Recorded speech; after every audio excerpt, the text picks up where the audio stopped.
Essa é a base da doutrina do pecado. E também lemos aqui no livro Fé e Obras, nós queremos entender o que é o pecado e o que seria ele? Ele é a transgressão da lei do Senhor Deus. Essa é a única definição dada nas Escrituras. Paremos um pouco aqui. Existem muitas aparentes definições para o pecado na Bíblia. Se você não acredita em Cristo, isso é um pecado. Do pecado, porque não acreditaram em mim, correto? Correto. Mas, ao cavarmos fundo no assunto, sempre acabaremos na questão da lei de Deus. Correto. Portanto, a única definição real nas Escrituras para pecado é a transgressão da lei de Deus.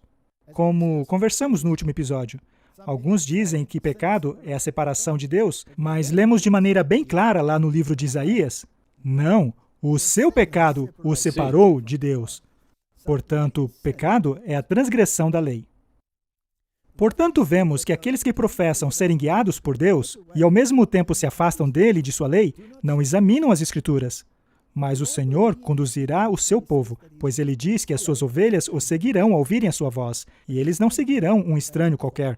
Então, cabe a nós compreender as Escrituras profundamente, e então não precisaremos nos perguntar se os outros têm a verdade, uma vez que isso será visto em seu caráter. Portanto, essa verdade deverá ser manifestada em atitudes, deve se tornar aparente no caráter. Correto, você tem de vivê-la. Exato. Ok, então essa é a base, e é uma base bíblica. Essa é a definição. Na versão King James da Bíblia, nós encontramos 3 vezes a palavra não peques mais. E a primeira é encontrada em Jeremias 31, verso 34. E aqui ele se refere ao pecado como um substantivo. Isso é algo que Deus fará a respeito dessa questão chamada pecado, que é a transgressão da lei. Muito bem.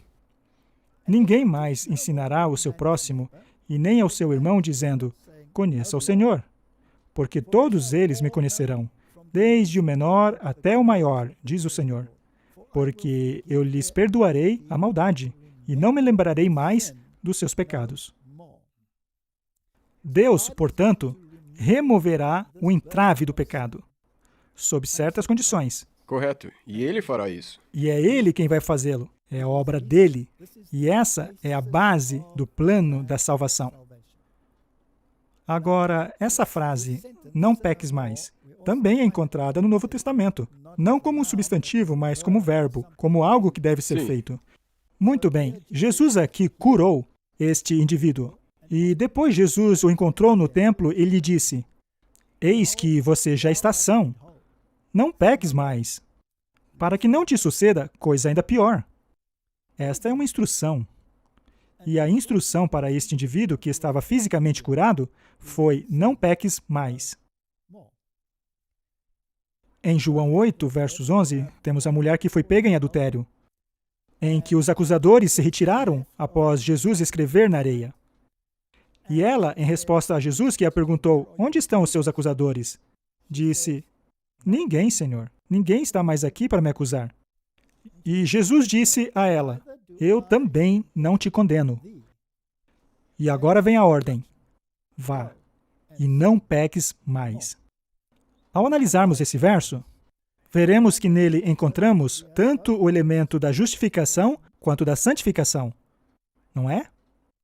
Eu também não te condeno. Isso é perdão. Sim, é graça. E justificação. Vai e não peques mais. Isso é santificação. Sim. Mas isto é exigência ou uma orientação? Uma instrução. Tem certeza? E tendo a definição de pecado em mente, você poderia refrasear o verso para mim?